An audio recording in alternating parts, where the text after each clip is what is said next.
پرانے زمانے کی بات ہے کہ ایک جنگل میں 3 دوست رہتے تھے، کوا، کچھوا اور چوہا۔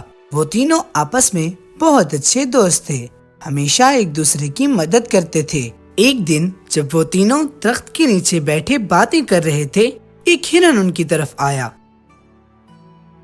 انہوں نے جب ہرن کو دیکھا تب کوے نے کہا، تم یہاں نہیں آئے ہو، میں نے پہلے تو تمہیں کبھی اس جنگل میں نہیں دیکھا۔ میں اس جنگل میں پہلی بار آئی ہوں۔ پرانا جنگل جہاں میں رہتی تھی وہاں میرا کوئی دوست نہیں تھا۔ میں نے دوسرے جانوروں کے ساتھ دوستی کرنے کی کافی کوشش کی، لیکن کوئی بھی میرا دوست بننے کے لیے تیار نہیں تھا، تو میں نے وہ جنگل چھوڑ دیا اور یہاں آ گئی۔ تو تم بالکل اکیلی ہو اور تمہیں دوست کی ضرورت ہے؟ ہاں، ٹھیک ہے، آج سے تم بھی ہماری دوست ہو۔ ہرن نے جب کوے کی بات سنی تو وہ کافی خوش ہوئی۔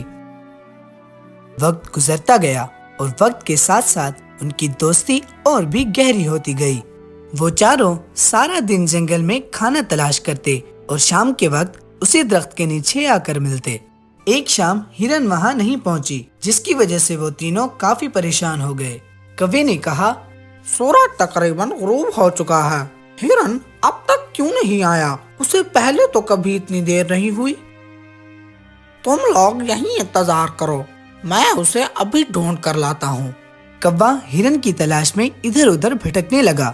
تھوڑی دیر بعد اسے ہرن ایک جال میں پھنسی ہوئی نظر آئی۔ وہ فوراً نیچے اترا۔ ہرن کوے سے کہنے لگی، میرے دوست میری مدد کرو۔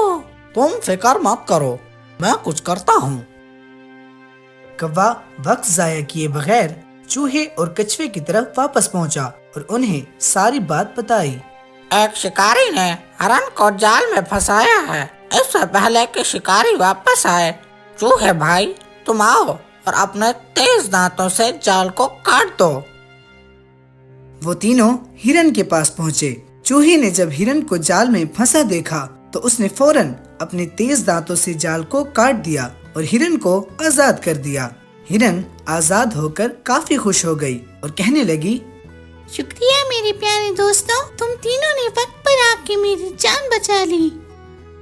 تو بچوں، اس کہانی سے ہمیں یہ سبق ملتا ہے کہ مل جل کر کام کرنے سے مشکل کام بھی آسان ہو جاتا ہے۔ اسی لیے تو کہتے ہیں کہ اتفاق میں برکت ہے۔